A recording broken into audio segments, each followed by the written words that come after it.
Assalamualaikum warahmatullahi wabarakatuh. Selamat pagi anak-anak. Gimana kabarnya hari ini? Semoga kita selalu dalam keadaan sehat ya. Nah anak-anak, hari ini kita akan belajar PJOK ya. Sebelum kita mulai, Pak Guru ingatkan kembali kepada kalian, sekarang ini masa pandemi belum berakhir. Jadi Pak Guru ingatkan kepada kalian agar selalu mematuhi protokol kesehatan ya.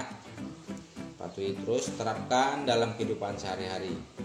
Nah anak-anak, sebelum kita memulai pembelajaran, alangkah kita berdoa menurut agama dan kepercayaan kita masing-masing ya. Oke, doakan Pak Guru pimpin, nanti anak-anak di rumah juga berdoa ya. Oke anak-anak, sebelum kita mulai pembelajaran, marilah kita berdoa menurut agama dan kepercayaan kita masing-masing. Berdoa mulai.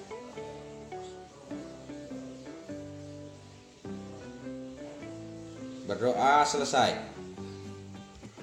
Oke anak-anak, di pertemuan ketiga ini kita akan mempelajari tentang dasar atletik ya. Jadi materi kita adalah dasar atletik. Sebelum kita lanjut, Pak Guru sampaikan dulu tujuan pembelajaran kita ya. Tujuan pembelajaran yang pertama yaitu setelah mempelajari materi ini, siswa dapat menjelaskan pengertian atletik. Yang kedua, setelah mempelajari materi ini, siswa dapat menyebutkan cabang olahraga atletik. Yang ketiga, setelah mempelajari materi ini, siswa dapat mempraktikkan gerakan lari santai atau jogging dan lari cepat atau sprint. Itu tadi tujuan pembelajaran. Nah, sekarang kita masuk ke pengertian. Ya, pengertian dari atletik. Atletik adalah dasar untuk berolahraga ya. Dari atletik ini kamu bisa mengembangkannya menjadi kegiatan bermain maupun olahraga yang dapat diperlombakan ya.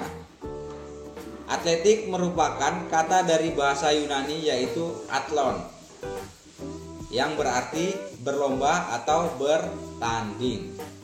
Atletik terdiri atas lari, lempar, dan lompat ya.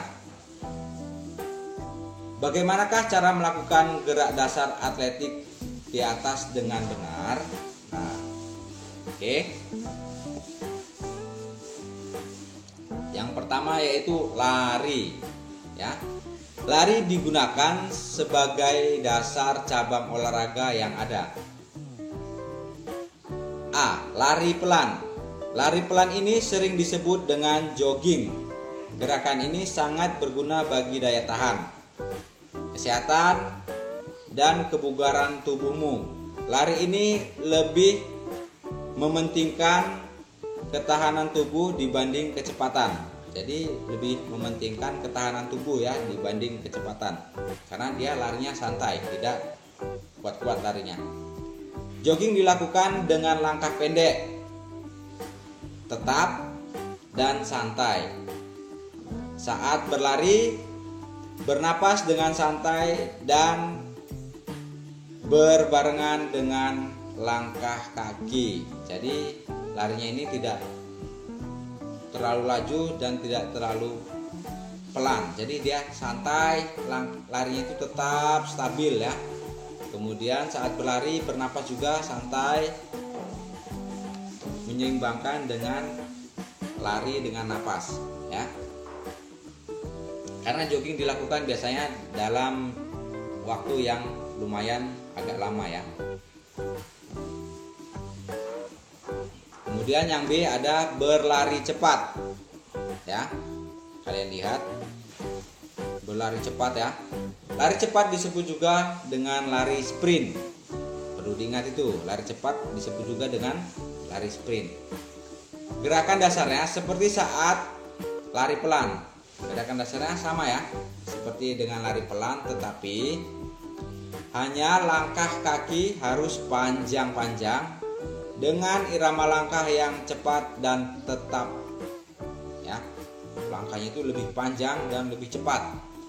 Olahraga ini bisa dilaksanakan secara perorangan juga diperlombakan.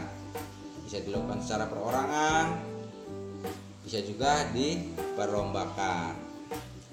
Lari cepat ini sangat mengandalkan kecepatan dan kekuatan, sehingga napas pun harus diatur dengan baik dan kadang perlu menahan napas agar kecepatan larinya bisa maksimal. Ya anak-anak ya. Jadi harus mengatur napas kita ketika saat melakukan lari sprint atau lari cepat. Secara umum, gerakan lari sprint dibagi menjadi 3 gerakan, yaitu posisi tubuh saat berlari, ayunan kedua lengan, dan gerakan langkah kaki. Untuk lebih jelasnya, amati dan peragakan gerakan lari jarak pendek berikut ini. Lihat gambarnya ya, dari mulai awal start dan memulai lari. Yang pertama, gerak dasar lari cepat yaitu lari pada ujung kaki.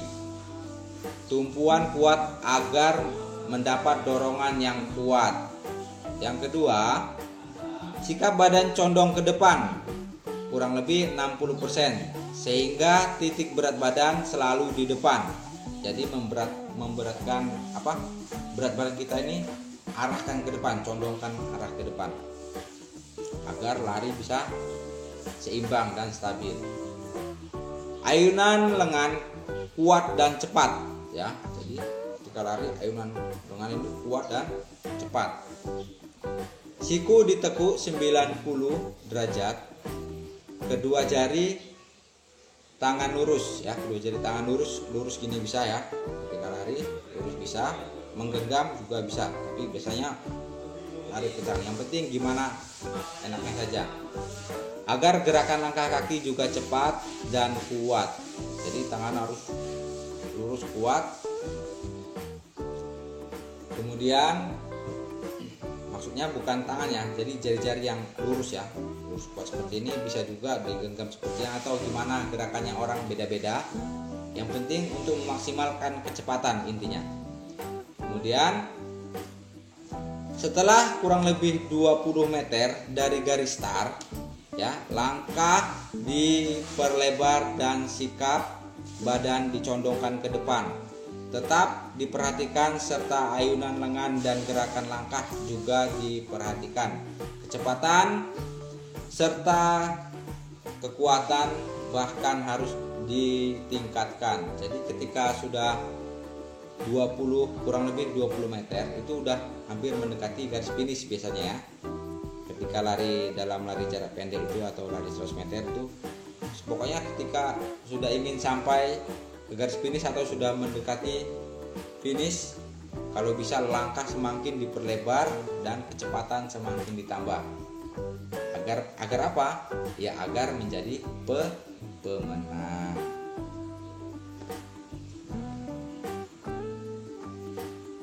Kemudian ada yang namanya, yang kedua tadi yang pertama lari, yang kedua adalah lompat jauh ya. Jadi kalian apakah sudah tahu apa itu lompat jauh? Nah, jadi Pak Guru jelaskan sedikit tentang lompat jauh. Lompat jauh termasuk cabang olahraga atletik ya. Pada lompat jauh, awalan tolakan adalah kemampuan yang sangat memerlukan untuk mencapai jarak lompatan yang jauh. Jadi awalan atau tolakan itu sangat mempengaruhi jauh dekatnya kita melompat ya. Tahap-tahap lompat jauh yang harus dikuasai adalah yang pertama, yang A adalah awalan ya. Gerakan ini bertujuan untuk mendapatkan kecepatan yang tinggi, yang setinggi-tingginya agar didorong badan ya. Agar dorongan badan ke depan lebih besar. Jadi ketika awalan itu sangat diperlukan karena itu yang menentukan tadi Pak Guru sampaikan tadi ya. Kemudian yang B, tolakan. Tolakan ini sangat menentukan jauh lompatan yang akan dicapai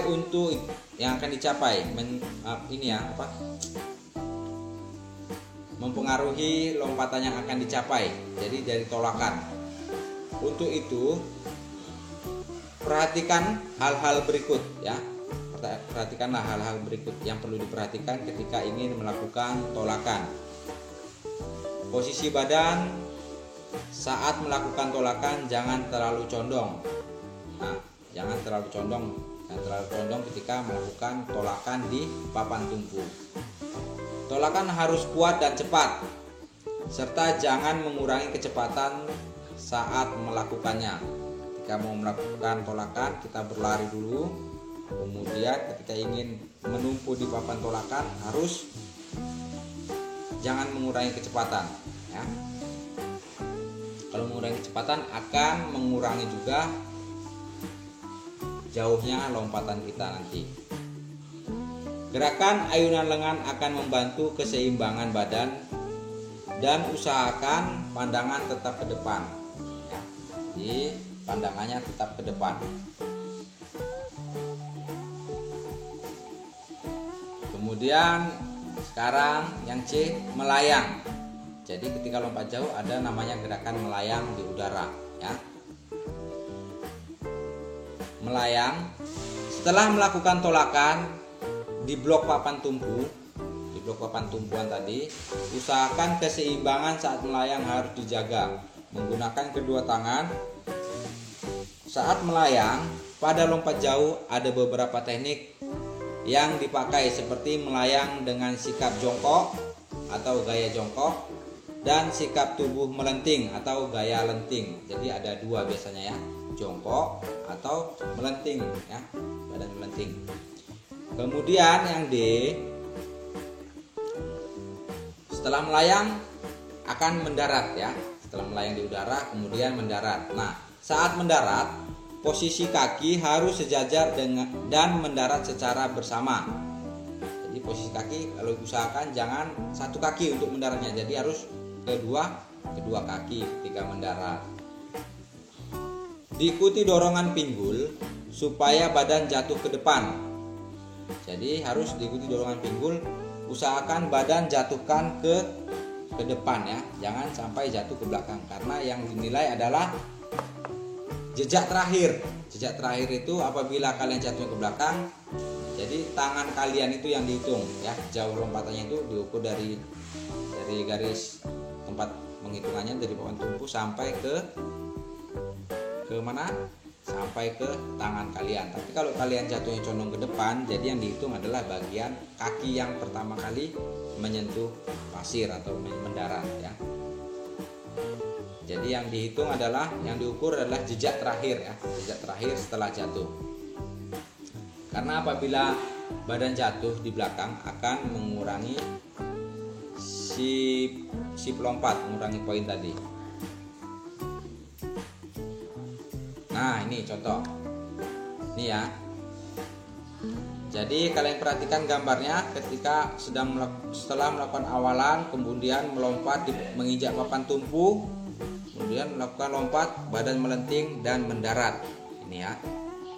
Ini aturannya, mendarat dengan kedua kaki. Anak-anak bisa dilihat ya gambarnya. Oke.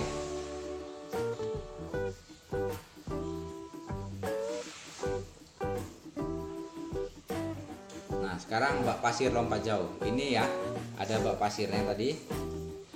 Kalian lihat ada di situ angka-angkanya ya. Di bagian 1 ini adalah bak pasir. Di bagian 2 yaitu balok tumpuan untuk lompat jauh. Ya, ini balok tumpuan lompat jauh. Kemudian di bagian 3-nya itu ada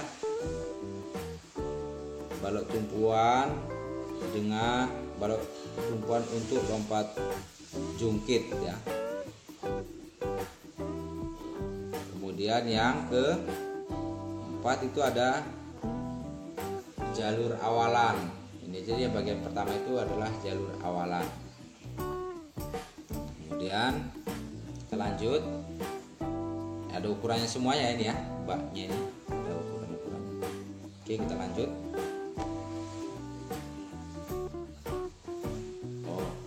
Sekarang penugasan ya.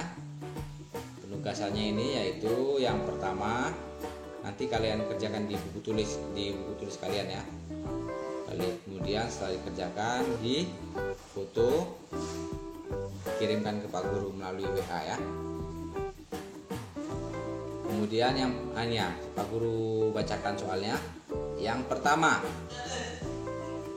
kata atletik berasal dari bahasa Yunani yaitu, kalian jelaskan nanti. Kemudian tuliskan cabang olahraga apa saja yang termasuk dalam olahraga atletik. Yang ketiga, dalam lompat jauh ada tahapan saat mendarat di pasir. Coba jelaskan. Jadi kalian isi ini. Kalau kalian masih bingung, buka lagi videonya, kalian putar lagi, kemudian kalian jawab ya. Oke. Anak-anak ya. Mungkin sampai di sini dulu perjumpaan kita atau pembelajaran kita hari ini. Nah, kita sampai ketemu lagi di pertemuan yang akan datang. Pak Guru ucapkan terima kasih ya. Harapan Pak Guru semua anak-anak nanti mengumpulkan tugasnya ya, mengumpulkan tugas melalui WA. Ya anak-anak, mungkin itu saja dari Pak Guru. Pak Guru akhiri. Assalamualaikum warahmatullahi wabarakatuh. Selamat pagi anak-anak. Terus semangat belajar dari rumah ya.